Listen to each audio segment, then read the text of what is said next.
kelompok trauma healing yang bertema trauma bencana alam.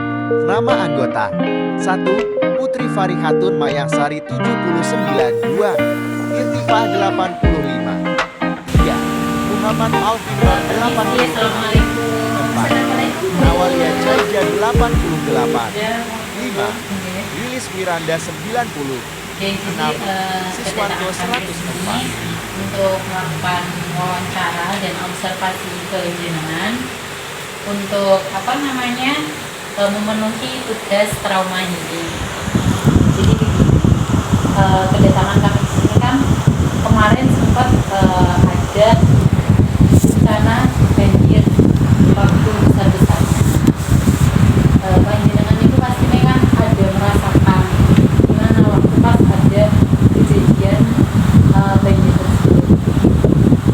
Nah, waktu 2 kali gitu ya, atau gimana asal sebenarnya? Pertama itu tahun 2014 itu kan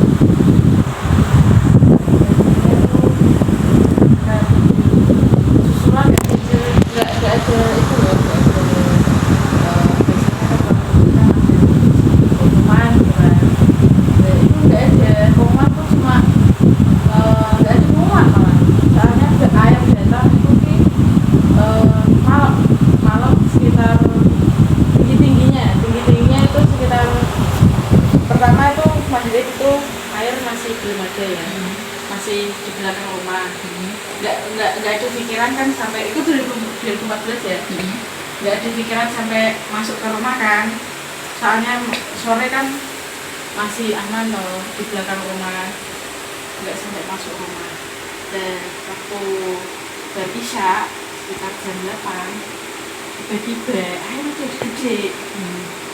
gede, udah rembes sampai rumah. Kan panik mengungsi terus sampai rumah, soalnya sampai rumah kan ada rumahnya tingkat kan, belum sampai kan waktu itu panik, belum sampai beresin barang-barang kan, karena waktu tahun itu kan ada punya kambing juga, kambingnya bingung bawa kemana, ini lemari, ini baju kan, itu kan air itu cepet banget, cepet naik, nggak bisa tidur kan. Ini barangnya gimana, yang waktu itu saya selamatin kan waktu itu masih zaman sekolah kelas 2 SMA ya, buku tuh taruh ompreng, taruh rak itu, nggak mikirin elektronik nggak bisa dipikirin, lemari nggak bisa. Terus yang penting cari aman dulu. Waktu itu kan itu kakak saya masih barunya kecil ya, masih gitu, bulan. Yang penting kan nyawa dulu kan. Terus itu ngungsi ke sebelah rumah. Waktu ngungsi ke sebelah rumah itu sekitar jam 9, jam 10-an ya. Tiba-tiba air itu udah sampai teras. Ya, udah sampai teras ini. Padahal ini kan rumahnya tinggi. Itu udah sampai teras. Terus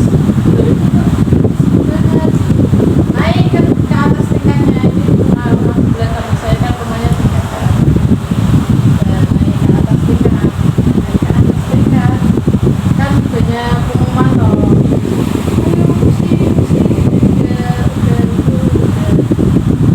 air besar suruh ngungsi. Terus saya nggak ngungsi,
bisa tidur kan, terus jam 12 ngecek kok besar, terus kan tuh kayak ada orang desa yang bawa senter ngecek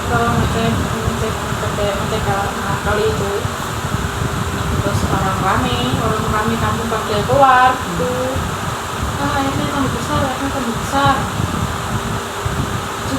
turu tuh Ya berarti nggak bisa Berarti tidur. juga, Bisa tidur, panik lah ya. terus kan was-was kan, yang di rumah was-was nih, ini airnya nih, Udah aku ketinggian. airnya ntar meluap enggak ya gitu, airnya ntar meluap enggak ya, ini terus bener-benernya ini antisipasinya gimana ya. Waktu itu kan saya kan cuma di rumah gue sama orang tua saya kan, suami merantau, nggak ada kakak di rumah, jadi saya kan panik kan, wah ini gimana, ini mengamankan barang-barang ini gimana gitu kan, takutnya masih kebayang-bayang, takutnya ntar itu besar kayak kan, soalnya lihat kali ke depan kan, kita lihat dari rumah itu udah kelihatan air tuh, Udah tinggi. udah tinggi, langsung takutnya lagi rembes, air udah rembes, masuk rembes dari tanggul ke beler ke rumah, jadi paniknya tuh keluar masuk rumah, lihat lagi ke tanggul, lihat air. Ya, Terus dari keadaan tadi, jenengan merasa kayak sampai kayak apa ya? Kan biasanya kayak gitu kan sampai lupa semua kan. Gimana ya, ada perasaan trauma kan? Berarti nggak sampai akut kan? Saya kayak hanya sekedar was-was ya terus. cuma sampai nggak bisa tidur, terus kan itu saking was-wasnya itu kan elektronik itu udah kulkas, TV, mesin cuci itu dia udah diamanin. Kalau kemarin 2014 kan nggak sempat ngamanin kan, karena panik kan, air kan datang tiba-tiba.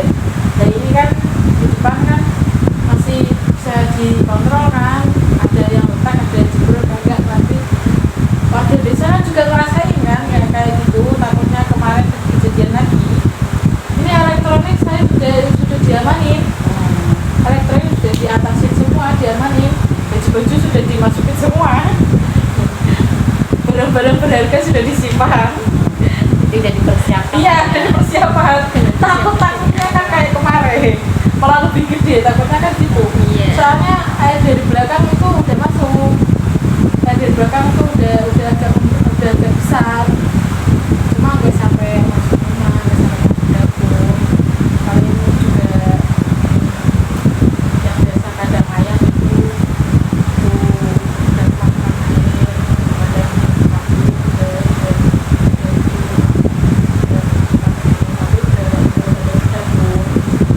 kandang ayam, kandang kambing kan di belakang, kambing belakang. Tapi ternyata alhamdulillah masih aman. Iya masih ada. Ya mungkin ini dulu nanti next. Mulai ulangi berarti. Mulai jalan. Oke, baik Mbak. Dari ceritanya Mbaknya tadi, pastinya masih merasakan kepanikan, terus cemas, kayak gitu, dan was-was dan lain-lain itu kan. Nah, Mbaknya sendiri apa yang memang caranya Mbaknya untuk mengatasi hal itu tuh selama ini bagaimana? Kan ini udah bencana udah berjalan ya, mungkin sebulannya sudah lewat. Nah, dari 2014 ke 2024 itu kan udah hampir 10 tahunan ya. Nah, dari Mbaknya sendiri cara menangani hal itu, dan Mbaknya kan masih terlihat fan-fan aja, cuman pas waktu bencana itu panik itu ada, ya itu udah pasti karena memang pas gejala kejadiannya ya. Untuk mengatasinya ya berkegiatan sehari-hari ya, kan namanya kalau saya kan sekarang sudah rumah tangga ya, buat aktivitas, buat kumpul-kumpul sama tangga itu. Tapi kalau udah musim penghujan itu pasti kan ada rasa gitu kan. Wah ini apa ada kan kalau lihat di TV kan, wah udah musim penghujan gitu. Ini banjir nggak? Alhamdulillah kan kalau ini jangan kalau tahu kan lama kan. Ya jadi kan sudah agak lupa. Terus yang tahun-tahun ini kan yang parahnya kan bukan cuma di bunga aja kan. Jadi kan terus keulang pikirannya kan ulang kembali gitu. Tapi buat kegiatan ya memang buat kegiatan sehari-hari itu memang yang namanya rumah rumah tangga kan gitu ya, buat aktivitas biasa itu, buat kumpul-kumpul, buat refreshing main-main gitu, buat masak. Pastinya mbaknya udah tau lah ya cara ini ngatasin gimana, jadi biar nggak terlalu berlarut-larut ya kan. Oke, mungkin itu mbak, terima kasih sudah berdiskusi untuk melakukan konseling ini. Mungkin itu cukup dirasa, dan kami sebagai konselor terima kasih banyak mbaknya sudah meluangkan waktu. Terus lebih mungkin bencana kan pastinya ya semua kan mesti ada bencana. Kita bagaimana cara kita untuk sabar menghadapi itu semua. Oke, mungkin dari ini cukup, dan terima kasih banyak atas ini. Semoga nanti kalau trauma atau apa-apa bisa bercerita untuk menyalurkan ceritanya ke orang-orang yang maksudnya kalau mbaknya biar nggak dipendam sendiri. Terima kasih banyak. Semoga membantu.